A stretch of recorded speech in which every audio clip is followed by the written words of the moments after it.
دول استعمار تحميهم ويروحوا هني لعندها. نحن ما إلنا إلا الله وهالوطن، ولقمة العيش منلاقيها، بس وطن مثل وطننا ما منلاقيه ولا بنطلع. نحن لما انفزعت النشامة من هون الساعة 5:30 عم يحكي معي سيادة العميد نجيب الشعار، قال لي نشامة، قلت له ابشر.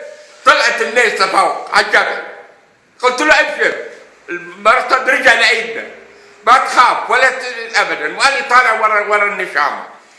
طلعنا وطردناهم بعون الله وعون جيشنا وقيدنا ومحبة الشعب. هذه عرنا ما ممكن انهم يفوتوا عليها هني ولا غيرهم. نحن في مثل بقول اذا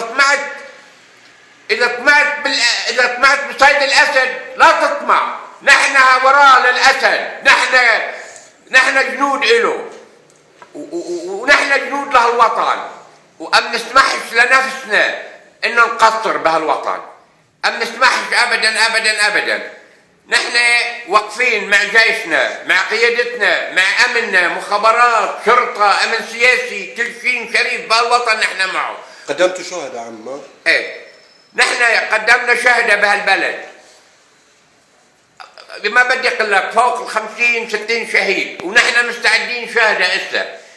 نحن ما نسمحش لأي إنسان يتحدى سوريا، ونحن ليلي شبابنا بالحراسي وبالمتاريس، عمرنا متاريس، عمرنا مطارح. نحن حالنا هني عم بيفكروا حالهم انه بيهجموا مثل الاولانيه. يا ريت بيهجموا بيشوفوا فعل اهل عرنا ومواقف جبل الشيخ. يعني عم بيتفضلوا وبقولوا من شان الشهداء. نحن الشهداء مثل ما قال المرحوم حافظ الأسد الله يرحمه، الشهيد أكرم من كل شيء، وعندنا الشهادة أبدى من كل شيء. نحن نعم عم ندافع عن الأرض، بس من حب الشهادة قبل الأرض.